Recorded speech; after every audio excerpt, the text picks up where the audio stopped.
So you're aware that early childhood media exposure of an overstimulating character reduces executive function and harms their developing brains. We've covered that many times, but what I haven't shared with you guys is an incredible finding from research where children were actually protected from screen time and media exposure, but the parents were on their devices. The parents were doing their media, and so they weren't available to the children. And they found that some of the same effects, not as bad, but some of the same effects of the children being on the devices started happening in the brains of the children when they weren't even on the devices, but the parents were. Their executive function was reducing compared to children whose parents are fully available to them. This is amazing. The researchers called it secondhand screen time.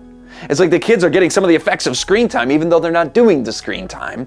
And here's the key. The problem with childhood media use is not just the harm of the screen time upon their brain, but it's what they're not getting. And that is the presence of that parent.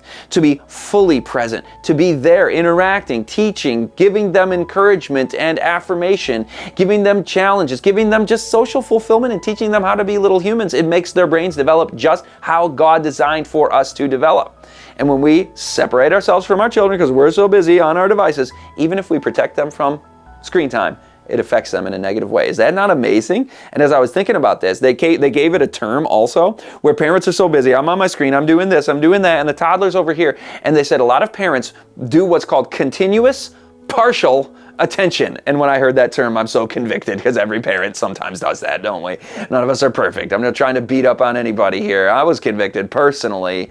In fact, there's a story about this. My little daughter, she's 7 now, but when she was a baby, I was up, I was on my phone, it was early in the morning, Mom was in the bathroom getting ready. And so she's under my responsibility here. And it was morning and the mouse traps were still out because nobody had disarmed them yet from the previous night. And I'm on my device. She's crawling over to the mouse traps. I catch it just last second. She's going, oh, what's this toy over here?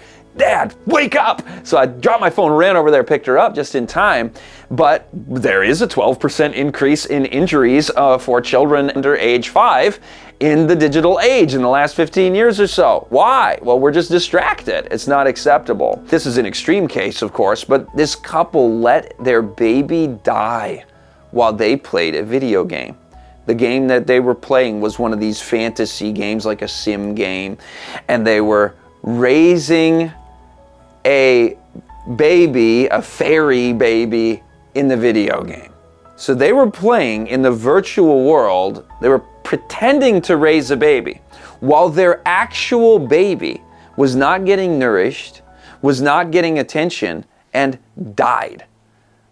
This should not happen, and I realize this isn't happening in most homes, but on a spectrum from total negligence and criminal craziness to where God wants us, we need to be moving this direction, each one of us, and I'm looking in the mirror as well. So let us take that to heart as parents. Share this video with parents. Everybody can watch the full seminar, The Media Mind, Reclaiming the Human Soul in the Digital Dark Age at beltoftruth.tv, $7 subscription for those who want to support what we're doing. If you're not able to do that or you don't know us very well and want to get to know us first, free to anybody. If you're in developing nations around the world, international audience, just request a free subscription. It's free to everybody, beltoftruth.tv.